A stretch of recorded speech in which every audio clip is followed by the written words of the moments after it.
golems and genies and wizards. Oh my.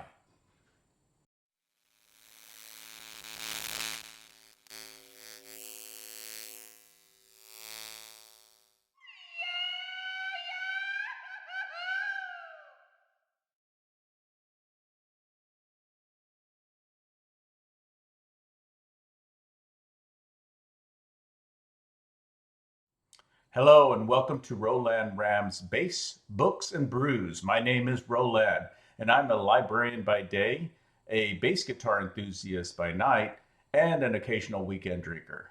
Please drink responsibly. So today I wanted to review two books by Helene Wecker called The Golem and the Genie, and the second book's called The Hidden Palace. So these two books were really interesting. I first read The Golem and the Genie, the first of the two series, when it first came out back in 2013. The book is about just under 500 pages. It's a historical fiction, but fantasy novel. Goodreads and Google and Barnes and Noble all have really super high ratings on it. 4 plus, 96%, and it's a very very good read. It did win some awards and things like that, so it was a very very interesting book. So the main character is a golem, which is kind of a Frankenstein type character, but the character is actually made out of clay, and she is animated while on a boat from Poland to New York City. And she is supposed to be the wife of this one man called Otto Rottfeld, but he dies in the journey just as she is imprinting upon him. And but when he had her created by the person that created her, he asked that she kind of had a free will, wanting to learn things, and so that did help her along her journey, even now that she didn't have a husband or somebody to follow into the new world. And this is like early 1890s, or early from 1890s to 1900s when they're coming into New York City. So she has to find her way in the city. And then there's a parallel story going on with the Jinni, who is from Syria, who was the genies that you see, and Disney's genie and stuff like that. But he had a metal bracelet put on him so that he became enslaved to a master. But the master was murdered, so he had to go on and live his long life. They are not immortal, but they can live for a very long time. But he finds his way to New York together. So these two protagonists in the story tend to meet up later on down the line. But I found the story really interesting because it's similar to like the Frankenstein tale, and kind of similar to some of the genie tales that you've heard. Not the magic carpet or anything like that, but with a twist to it. So it had a lot of really cool similarities of things that you may have read before, but also with a very new twist to it. And I really enjoyed that about this book. So there's a lot of big characters in this book. Ahmad is the name of the Jinni that is in the story. Arbili, Boutros Arbili is this one man that has a tin shop, and he comes across Ahmad, and he hires him.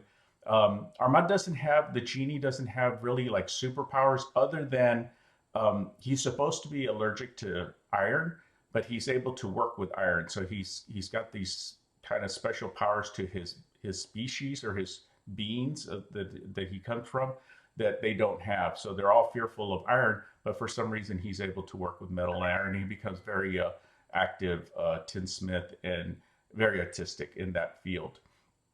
He also, when he first comes to New York, he's kind of lonely and stuff. So he meets this very rich woman called Sophia Winston, who's like an heiress, very, very wealthy family there in New York. And he actually, they copulate, they sleep together and stuff like that. And that has repercussions later on in the second book. So, and I'll talk about that in a little bit.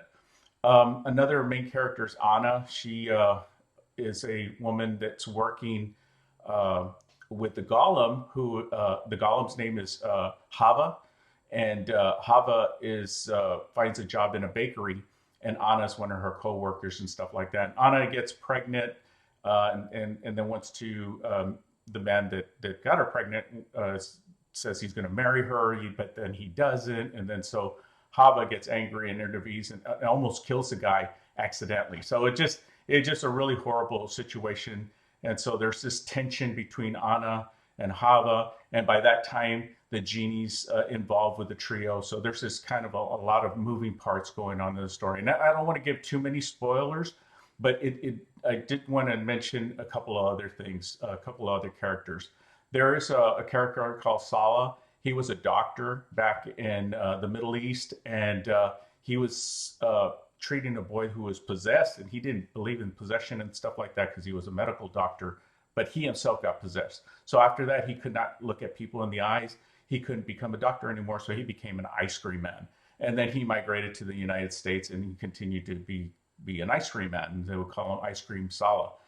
The thing about him that was unique in the story is that he could see the genie for what the genie was. And so the genie radiated to him. He looked like he was on fire. And so Salah was the only person that knew that he was not human. And so that plays a really big role in the story as well. The story kind of jumps around, goes back to the genie's origins and the happenings at that time, and then to the 1890s New York, where he interacts with Hava and Sophia Winston, and then the two businesses, the bakery and the tinsmith and stuff like that. Very, very interesting. This other man, his name is Joseph Shakal, I believe is how you pronounce his last name. He's this, this mysterious person that's in there, and then you find out later, oh, this guy plays a very important role in this whole story. And I don't want to give too much on him because he's like a real pivotal character, and so you need to read the book and really find out about what his role is. But this book is really interesting if you like historical fiction. I really like historical fiction. This one's excellent because it has a lot of stuff, on New York of the 1890s and things like that, but also in fantasy. If you like kind of fantasy novels, this one has those two elements and it really meshes them very well together. And I was really, really happy with that read when I read it back in like 2014. And so it was a long time before the second book came out. And I didn't really think about that there was going to be a sequel to it. So actually, the author finally came out with The Hidden Palace in 2019. And it's got the same lineup of characters. There's a few characters that didn't move over from the first book for different circumstances in the first book. And then there's a whole horde of new characters that came into the second book. Sophia Winston from the first book plays a major role in the second book. She, when she slept with the genie, something happened to her where some of his essence was in her, kind of like a baby, but it wasn't really a baby. It was more of his kind of powers. So she could never be warm. Every time in New York it's cold, every time she would be out and about, she would always be like shivering all the time. So she moves to the Middle East where it's, the desert, where it's warmer most of the time. And so she could stay warm most of the time. But she's also realizing that something was different about him. So she kind of had this feeling that going there would help her solve this problem. And so she's able to get medicine and things like that in the desert. So that storyline is super interesting. I really like that in the second book. Also, it kind of gives a little bit more backstory on Hava and the genie and how they interact together, and they become friends, and a little bit more than friends, maybe more like lovers, but they're more of, they know they're each are different, so they're kind of companions more than anything else. So that's really interesting. Also, this book is about just under 500 pages, so it's not too bad. It's also categorized as a historical fantasy fiction, and it had about the same ratings as the first book. 4.25 to 4.5 with Amazon, and Barnes and Noble have 5 out of 5. So it's really, really great. Now, Anna, the girl that was pregnant in the first book, actually has a son, and her son's name is Toby. And so Toby grows up in the second book, and his story is very interesting also, how he grows up and is a very integral part of this growing cast of characters in the story. Another character, her name is Krendel. She is a Jewish girl that was just being raised by her rabbi father, and he passes away. But he was always very mysterious. He wouldn't have her go to school. He was very strict. He would kind of teach her a little bit, so she had to kind of learn on her own. And he kept having this secret where he would always be in his room, lock the door, and stuff like that. Well, when he passes, she realizes what the secret is, and he had created another golem, and the golem's name was Yosho, and so that golem imprints on Krendel, and she kind of controls him a little bit as best as she can. But she's a young child; she's like maybe 11, and so she's got her little storyline going on in the story, and so that's really interesting too because now not only is there the one golem of Hava who has become her own person. She has started her own business. She became a teacher and things like that. So she's really melded in with society. This other golem is very different from her. He was made for destruction, be a destructive force. He was thinking of sending the golem back to to Europe, and this was during the time of like World War I, when there was a lot of pogroms going on towards the Jews and things like that. So he wanted to use that as a almost like a soldier and stuff like that. So that part of the story is interesting, but the rabbi dies and stuff like that. And so that's why the golem imprints himself on his daughter, Krendel. The story is really interesting in that it brings all of these elements together. Some of the elements from the first book kind of migrate over. Oh, and the second book does a really good job of giving a summary of the first book. So if you're just interested in reading The Hidden Palace by itself, you could. It'd be kind of standalone. But I would suggest reading the first book as well because it gives you a lot more backstory. But Helene Wecker does a really good job of summarizing what happened in the first book in the beginning of the second book.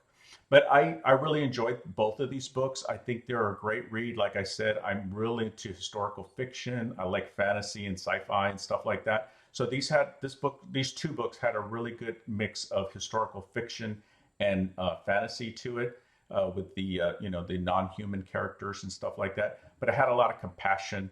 It had a lot of suspense and mystery and things like that. And like I said, with the story of Sophia Winston, that was really cool too.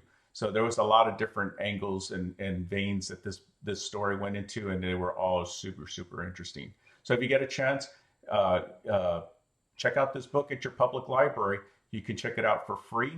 Both of these books in both a book format and book, or an audio book, or you can download it as an ebook or an digital audiobook. So I definitely recommend both of these books for you to check out, and I hope you enjoy yourself while you're reading that.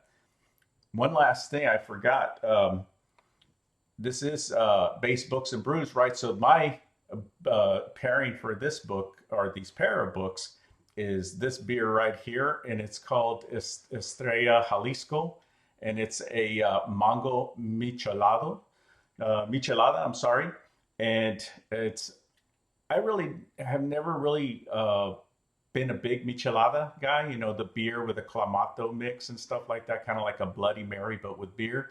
But this beer is excellent. Oh my gosh, it's got the tomatoey of the clamato, the little spiciness of the Tabasco in there, but also mixed with that mango. Oh my gosh, just excellent, excellent, excellent beer. So I highly recommend you go out and try this beer. It's really really good, and it's a great. You could just sip it. It tastes good. It's really refreshing, and I really enjoyed it. And I think I'm going to continue drinking some of these. So go out and check it out and read the books. And I hope you come back for the next book review that I do coming soon. Thank you. Bye.